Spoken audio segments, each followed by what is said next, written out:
ایسی محفل جس میں بریلوی بھائی موجود ہوں وہاں آپ کی کون سی ویڈیو ریفر کی جائے؟ بریلوی بھائی ہوں جب اللہ کا شکر ہے جی، بھائی ہو گئے نا، سارے ہو گئے، بریلوی بھائی، دیوبندی بھائی، اہل حدیث بھائی، شیعہ بھائی، سارے بھائی بھائی، مسلم بھائی، کوئی بھی ہو نا، پہلے نمبر پہ میرا لیکچر دیا کریں جو ہم نے کمپلیٹ لیکچر چینل پہ پرومو اپنا لگایا ہوا ہے، مسئلہ 72 فرقہ واریت کی لعنت والا، جس کا سٹارٹ یہ ہوتا ہے کہ الحمدللہ میری روٹی دین کے ساتھ نہیں جوڑی ہوئی، میں اپنی ذات کی خاطر دین سے 1 روپیہ کمانے کو بھی حرام سمجھتا ہوں، یہی وجہ ہے کہ میں نے فرقہ واریت کو 4 طلاقیں 3 طلاقیں دے کے اور 4 تکبیریں پڑھ کے، بلکہ 5، کیونکہ صحیح مسلم میں 5 تکبیریں بھی مردے پہ ثابت ہیں، 5 تکبیریں پڑھ کے ہمیشہ کے لیے دفنا دیا ہے۔ وہ پہلے جملے ہی اتنے ڈاڈے ہوتے ہیں، تو وہ پھر آگے پھر میں نے فرقہ واریت پہ بھی بولوں کہ بریلویوں میں کیا مسئلہ ہے، دیوبندی میں کیا ہے، یہ سب سے ٹاپ پہ ہے، سب کو پہلا لیکچر یہ سنایا کریں۔ یا پھر شارٹ کلپ چینل پہ جو پرومو ہے، کیا بریلوی دیوبندی اہل حدیث شیعہ ساری کافر ہیں، اس پہ بھی میں نے سب کی چیزوں کو بڑے پازیٹیولی ہائی لائٹ کیا ہے، جو انگلش سب ٹائٹل کے ساتھ آئے گا، آر آل سنی اینڈ شیعہ کافر، اس تھمبنیل کے ساتھ آلموسٹ کمپلیٹ ہو چکا ہے، انشاءاللہ 1 آدھ دن میں اپلوڈ ہو جائے گا۔ یہ پہلے نمبر پہ دیا کریں۔ باقی ظاہر ہے کہ جس کا جو مسئلہ ہے نا، اس مسئلے سے ریلیٹڈ بات کیا کریں۔ مسئلہ یہ نہیں کہ جس میں جو مسئلہ خراب ہے، نہیں، جس کا جو مسئلہ صحیح ہے نا، اس مسئلے پہ اس سے بات کیا کریں۔ یہ دعوت کا ٹول ہے اور یہ قرآن سے میں نے سیکھا۔ تعالوا الی کلمۃ سواء بینکم بیننا و بینکم اللہ نعبد الا اللہ، آؤ اس ایک بات پہ اکٹھے ہو جائیں جو تم میں اور ہم میں کامن ہے، کہ مت پوجیں کسی کو سوائے اس اللہ کے۔ سورہ آل عمران آیت نمبر 64۔ کامن ٹرمز، بریلویوں کے ساتھ ہماری کامن ٹرم کیا ہو سکتی ہے؟ اہل حدیث دیوبند شیعہ کی کوئی کامن ٹرم نہیں ہو سکتی۔ ہم آپ کو بتاتے ہیں بریلویوں کے ساتھ کیا کامن ٹرم۔ بریلویوں کے ساتھ کامن ٹرم یہ ہوگی کہ بریلویوں کا سٹانس یہ ہے کہ ہمارے علاوہ سارے گستاخ رسول ہیں۔ تو آپ ان کے ساتھ کھڑے ہو جائیں کہ آپ بالکل ٹھیک کہہ رہے ہیں کہ باقیوں نے اپنی اپنی کتابوں میں یہ گستاخیاں کی ہیں، لیکن سر وہ ایک علمی کتابی بندہ ہے، نیٹ تے چڑھا رہتا ہے ہر ٹائم، اس نے سر ایک پمفلٹ لکھا ہے اور انہیں تہاڈی تائید وچ ایک پمفلٹ لکھ دیتا ہے جی، دیکھو اندھا دھن پیروی کا انجام۔ اس میں اس نے بتایا کہ وہ جو اعلیٰ حضرت نے عبارتیں گستاخانہ نکالی تھی نا دیوبند کے علماء کی، اس نے تائید کر دی ہے جی اس کی، اور لیکن ساتھ اس نے آپ کی بزرگوں کی بھی کچھ نکال دی ہیں، وہ بھی ذرا آپ دیکھ لیں۔ تو چونکہ آپ کا سٹانس ہے کہ گستاخ رسول نہیں ہونا چاہیے، تو یہ دیکھ لیں اس گستاخ رسول کی لسٹوں میں تو آپ کے لوگ بھی آ رہے ہیں۔ تو یہ وہ پاور ہے، پہلوان اپنے زور پہ گرتا ہے۔ بریلویت کا زور یہ ہے کہ باقی سارے گستاخ رسول ہیں، بس اسی پہ بات کریں۔ آپ ان کو توحید کیوں بتاتے ہیں؟ اللہ کے بندے تو دماغ کام کرتا ہے۔ اہل حدیث میں یہ کہنا دعوت دی حکمت ہی نہیں پتا۔ قرآن میں کیا ہے؟ ادعو الی سبیل ربک بالحکمہ والموعظۃ الحسنہ، ٹھیک ہے نا، وجادلہم باللتی ہی احسن۔ حکمت یہ ہے کہ کامن ٹرم سے شروع کریں۔ اہل حدیث اب اس سے بات اس لیے نہیں شروع کرتے کہ ان کے اپنے بزرگ بھی گستاخیاں کر کے گئے ہوئے ہیں، ایسے بزرگ جن کو وہ کامن بزرگ کے طور پہ مانتے ہیں۔ اب تو خیر انکاری ہو گئے ہیں اسماعیل دہلوی کے، تقویۃ الایمان کے۔ اچھا، اسی طریقے سے اگر آپ ایک شیعہ آتا ہے تو آپ شیعہ سے یہ تو نہیں بات کریں گے کہ جناب آپ ماتم کیوں کرتے ہیں، دیکھیں قرآن حدیث میں تو منع ہے، وہ تو پہلے ہی کر رہے ہیں۔ آپ ان سے وہ بات کریں جو وہ کہتے ہیں۔ ان کے کیا موقف ہے؟ وہ یہ کہتے ہیں کہ ہمارے علاوہ سارے دشمنان اہل بیت ہیں۔ ان کو کہیں بالکل ہم آپ کے ساتھ ہیں کہ سارے اہل بیت کا راستہ چھوڑ چکے ہیں۔ میں آپ کو ایک لطیفہ بھی سنا دوں۔ میرے پاس ایک شیعہ بھائی آئے، ان دنوں میں گھر میں مجلس کرتا ہوتا تھا، فی البدی اتوار والے دن، اس وقت فتنہ یوٹیوب پہ نہیں آیا تھا، یہ 2008 کی بات کر۔ وہ ایک جب ہماری دعوت آستہ سا باہر پھیلنی شروع ہوئی نا، تو ایک بندہ ایک وہ شیعہ ذاکر کو لے کے میرے پاس آ گیا۔ تو مجھے نہیں پتا تھا، اس کو بھی نہیں پتا تھا کہ سامنے کون بیٹھا ہوا ہے۔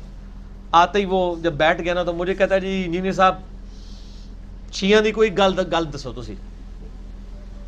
یہ اہل حدیث سے جا کے پوچھے شیعوں کی کوئی غلط بات ہے تو وہ کیا کہیں گے؟ ماتم کر دینے، صحابہ نو گالاں کٹ دینے، ادھر ادھر شروع ہو جائیں گے سب کچھ۔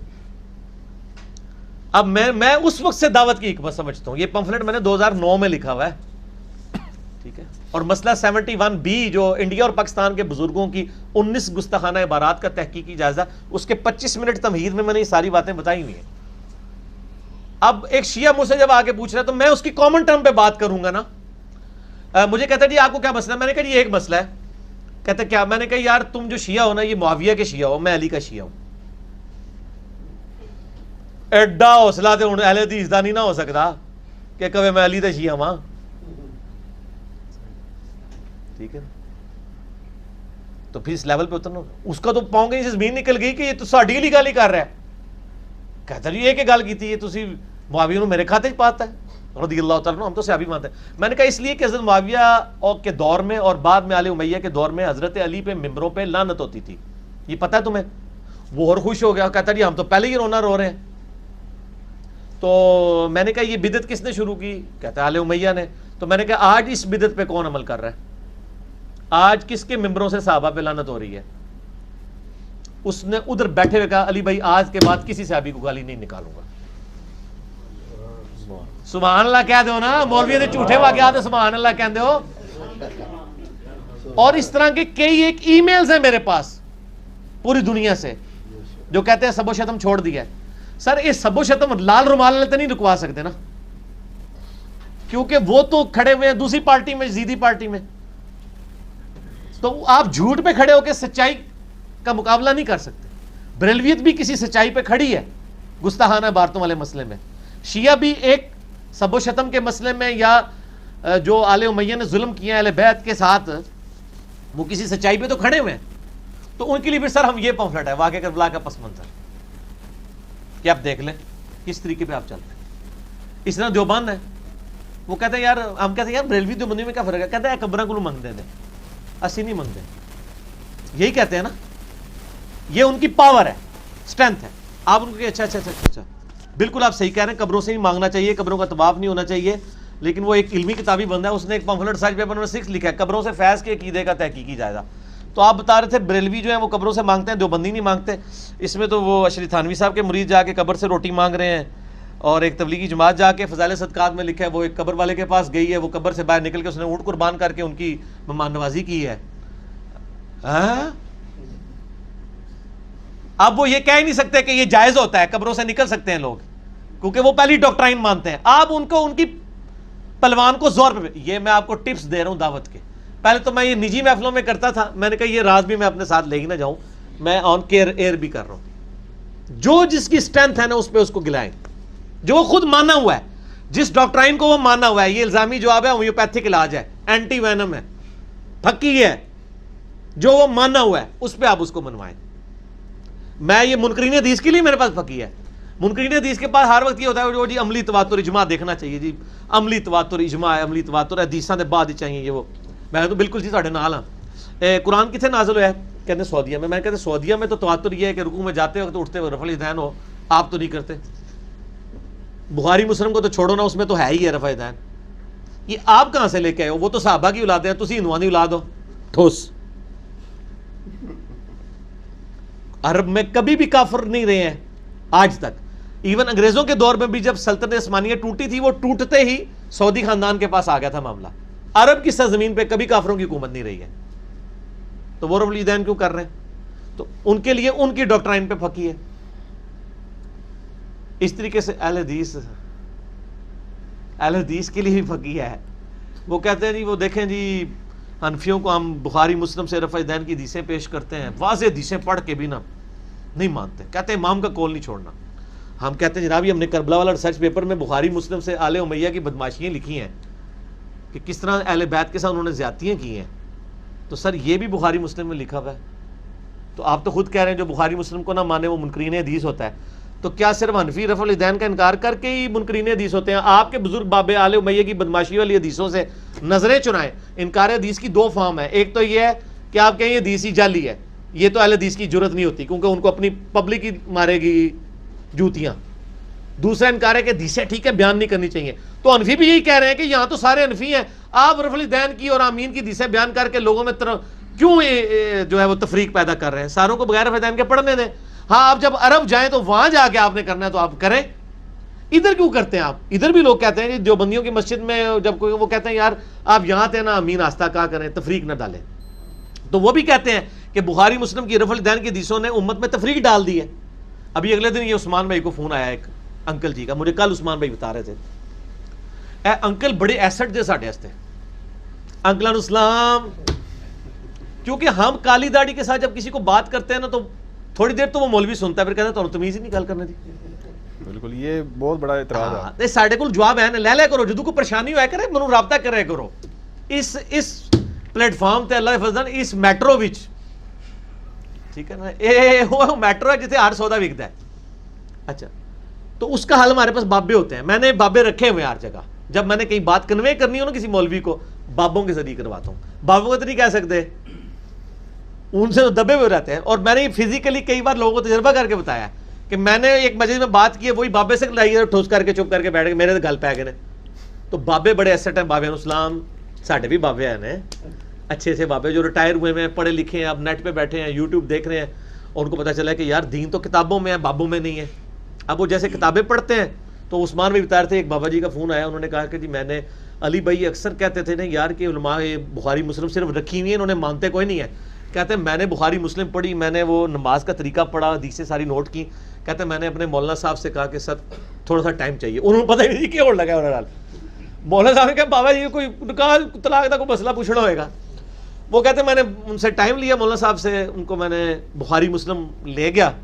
میں نے کہا جی میں نے مطلب خود یہ نا بخاری مسلم پڑھی ہے، یہ آپ دیکھ لیں، میں نے نوٹس بنائے ہوئے ہیں، ایڈے سیدھے کے مان جائے گا.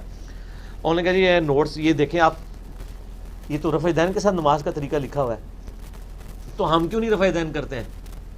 انہیں ہم کہہ کہ انہوں نے گل کی تھی نا پہلے ہی نا باہر کرتے ہیں. انہوں نے کہا انکل جی تمہیں کنے کیا کتاباں پڑھو، یہ کتابوں کو چھوڑ دیں، یہ اجماع ہو چکا ہے کہ رفع دین ختم ہے، ان کتابوں کو چھوڑ دیں. کہتا میں حیران ہو گیا کہ یار ایک مسلمان کہہ رہے کتابوں کو چھوڑ دیں. کہہ رہے ہیں نا جی، کئی مسلمان ہیں، کروڑوں میں مسلمان ہیں جو کہتے ہیں قرآن نے ڈائریکٹ پڑھنا گمراہ ہو جاؤ گے، کیونکہ انہوں نے ایاک نعبد و ایاک نستعین ان کے گاٹے فٹ ہوتا ہے، انہوں نے بزرگ بابوں کو پکارنا ہوتا ہے، ان کو یہ آیت چبھتی ہے. آپ یہ آیت پڑھیں تو وہ اور طرف چل پڑتے ہیں. آپ کسی بھی حنفی کی مسجد میں جا کے نا اس کے عالم کو کہیں کہ جی دیکھیں جی ہمیں چاہیے کہ ہم قرآن و حدیث کو مانیں جو کچھ لکھا ہوا ہے، جو اللہ رسول نے بتایا ہے. یہ بس اتنا جملہ بول دیں. اس جملے میں کوئی خرابی ہے وہ پہلے آؤ گا اے تسی اماماں نوں نہیں مانتے، اس کو پتہ چل جائے گا کہ ان کے بنائے ہوئے اماموں کا انکار لازم آئے گا جب قرآن حدیث کو ڈائریکٹ پڑھے گا. میں آپ کو اپنے ایک بھائی کا واقعہ سناتا ہوں. 2008-9 کا، وہ سیالکوٹ کے رہنے والے تھے. کورین لینگویج میں انہوں نے نا یعنی مہارت حاصل کی ہوئی تھی، وہ کورین لینگویج سکھاتے تھے. اب تو مجھے کئی سال ہوئے ملاقات نہیں ہوئی ہے. وہ ان دنوں نئے ریورٹ ہوئے ہمارے ساتھ ہی، یعنی جب میں نے ان کو دعوت سامنے رکھی. وہ اپنے مولانا صاحب کے پاس مسجد میں جمعے کے بعد کہتے ہیں میں نے اپنے مولانا صاحب کو، مجھے خود واقعہ سنایا، کہتے ہیں میں نے مولانا صاحب کو بٹھایا اور میں نے کہا سر میں نے ایک مسئلہ پوچھنا ہے، لیکن آلے مسئلہ نہیں پوچھیا، لیکن تسی دیکھو نا کان کس طرح کھلوندے جے تے کس طرح دے سنگنے دی جے. مسئلہ نہیں پوچھا. کہتے ہیں میں نے آپ سے ایک مسئلہ پوچھنا ہے. ان کو نہیں پتا تھا کہ یہ بندہ ریورٹ ہو چکا ہے، کوئی پس منظر نہیں ہے. میں نے آپ سے مسئلہ پوچھنا ہے لیکن پلیز مجھے قرآن اور حدیث سے ہٹ کے آپ نے کوئی بات نہیں بتانی، اس کے اندر جو لکھا ہے اس کے مطابق مسئلہ بتانا ہے. مسئلہ بھی شروع ہی نہیں ہوا. ہو سکتا ہے یار وہ وضو کا طریقہ ہی تم سے پوچھ لے جہاں تہاڈا ساڈا کام ہے. کہتا میں نے یہ جملہ بولا نا تو اس نے کہا بیٹا آپ کو پتا ہے جو ہمیں یہ آگے کہے نا کہ ہمیں وہ بات بتائیں جو قرآن و حدیث میں لکھی ہے، ہم اس سے کیا کہتے ہیں؟ اس نے کہا مجھے نہیں پتا. کہتے ہیں وہ کافر ہوتا ہے. کافر کا لفظ یوز کیا. وہ کہتا سر میں نے کون سی ایسی بات کر دی یار، یہ میرا ہے یہ یہودی اور عیسائی بھی جرت نہ کرے. آپ کو کئی یہودی عیسائی پروفیسر ہیں جو اسلامیات پڑھاتے ہیں ایز اے سبجیکٹ، ان کو بھی اگر آپ کہنا کہ آپ مجھے ذرا اسلامیات کی روشنی میں بتا دیں تو وہ بھی آپ کو کافر نہیں کہے گا. اور وہ کہتا جی میں علی بھائی پریشان ہو گیا، میرا ذہن معاف ہو گیا کہ یار میں نے کون سا ایسا جرم کیا ہے، میں نے تو یہی کہا مجھے قرآن حدیث سے بتانا. میں نے کہا نہیں وہ تو بڑا منصف مزاج آدمی تھا، یہ اندر سے سارے ہی آپ کو کافر سمجھتے ہیں. وہ تو بڑا شریف آدمی تھا، اس نے منہ سے بول کے بھی کہہ دیا کہ قرآن حدیث کو ماننے والا کافر ہوتا ہے اور بزرگ بابوں کو ماننے والا مسلمان نہیں. سر مسلمان تو ہوتے ہی نہیں ہے نا، وہ بابی ہوتا ہے. یعنی دیوبندی یا بریلوی یا لدی جو بھی وہ ان کے اپنے نام ہیں، مسلمان تو اپنے آپ کو کہتے ہی نہیں ہیں وہ، تو ٹھیک کہہ رہے ہیں، ہم یقیناً ان کے بزرگوں کا کفر کرتے ہیں، اور وہ تو قرآن پاک میں آیا ہے کہ ایمان کے بارے میں آیت الکرسی سے اگلی آیت کیا ہے؟ لا اکراہ فی الدین قد تبین الرشد من الغی، آگے کیا آتا ہے جی؟ وَمَن يَكْفُرْ بِالطَّاغُوتِ، جو کفر کرے طاغوت کا، تو سر ہم طاغوت کا کفر کرتے ہیں، مسلمان ہوتے ہی وہ ہے جو طاغوت کا کفر کرے، ہر مسلمان کافر بھی ہوتا ہے، بلکہ وہ کفر کر کے اقرار کرتا ہے، کلمہ سٹارٹ ہی کفر سے ہوتا ہے، لا الہ، سب الہوں کا انکار کرتا ہوں، کفر کہتے ہیں عربی میں انکار کرنے کو، انکار کرتا ہوں سب کا، الا اللہ، سوائے اللہ کے، تو سر ٹھیک ہے آپ ہمیں کافر کہتے ہیں، آپ تو وہ والا کافر سمجھتے ہیں، ہم واقعی ہمیں فخر ہے کہ ہم آپ کی تعلیمات کا کفر کرتے ہیں اور کتاب و سنت پہ ایمان لاتے ہیں، تو آپ اگر کتاب و سنت کی بات کرنے والے کو کوئی کہہ رہا ہوں میں آپ کو کافر سمجھ رہا ہوں، تو وہ واقعی فزیکلی وہ والا کافر سمجھ رہا ہے، حالانکہ وہ خود کافر ہو چکا ہے، اس کی بات قرآن و حدیث کی طرف سے، کیونکہ نبی علیہ السلام نے فرمایا تم میں دو چیزیں چھوڑ کے جا رہا ہوں، اللہ کی کتاب اور اس کے نبی کی سنت، المستدل الحاکم کتاب العلم چیپٹر، انٹرنیشنل نمبر کے مطابق 290 نمبر حدیث، ٹھیک ہو گیا؟ ذرا نکلو یار، ہم گستاخیاں کران دے بہت زیادہ۔ اگلا سوال تھوڑا سا نرم ہی ہے، کریں نرم نرم، میٹھے میٹھے سوال، میٹھی میٹھی باتیں کریں، میٹھی میٹھی۔